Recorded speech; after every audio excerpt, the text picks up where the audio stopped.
প্ৰভুপাদ বৈষ্ণৱ হৈছে পৰ দুখে দুখী পৰ সুখে সুখী সেইকাৰণে বৈষ্ণৱৰ আশ্ৰয় ল'ব লাগে নৈতন বিহয়ে কৃপণন তো প্ৰহ্লাদ মহাৰাজে কৈছে এই জগতৰ মানুহবিলাক কৈছে কৃপণ কি বুলি কৈছে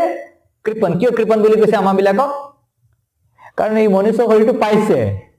সি ভগৱানৰ সেৱা কৰিব পাৰে সি নকৰে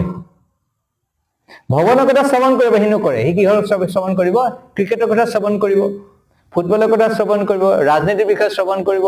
ক'ত বোমা বিস্ফোৰণ হৈছে শ্ৰৱণ কৰিব পেলেষ্টাইনত কি হৈছে শ্ৰৱণ কৰিব পাকিস্তানত কি হৈছে শ্ৰৱণ কৰিব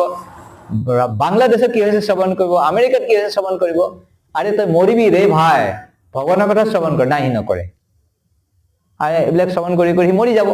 তাৰ কিবা লাভ হ'ব ভাল গতি হ'ব একো নহয় সেইকাৰণে কি কৈছে কৃপণ বুলি কৈছে আৰে তোৰ কাণ আছে শুনিব পাৰে চকু আছে দেখিব ভগৱানক নেচাই ভগৱানৰ কথা দৰ্শন নকৰে ভৰি দুখন আছে সি খোজকাঢ়ি কেনে মন্দিৰত যাব পাৰে নেযায় সি ধামত যাব পাৰে সি নেযায় ফুল আছে ঘৰৰ সন্মুখত ফুলটো নি কেনে ভগৱানৰ চৰণত দিব পাৰে নিদিয়ে মই ঘৰত গ'লে সোধো ধুনীয়া ধুনীয়া ফুলৰ গছ আছে মই বোলো ফুলবিলাক ভগৱানক দিবি আকৌ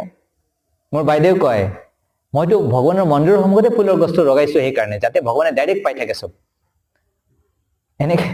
ফুলৰ গছটো কেনেকে লগাইছে যাতে ফুল ছিঙিবই নালাগে একদম ভগৱানৰ মন্দিৰৰ সন্মুখত ৰাখে আৰু তেনেকুৱা চিষ্টেম হয় জানো হা ভগৱানৰ মন্দিৰৰ চাউল দালি চব্জি ৰাখি দিলে ভগৱান ৰাখি দিলে আপুনি বনাই খাওক আৰু ন তেনেকুৱা হা এনেকে হ'ব নালাগে এইটো কৈছে কৃপণ সেইকাৰণে আমি বহুত কৃপণ সুযোগ দিছে আমি সুযোগটো গ্ৰহণ নকৰো হা কাণ আছে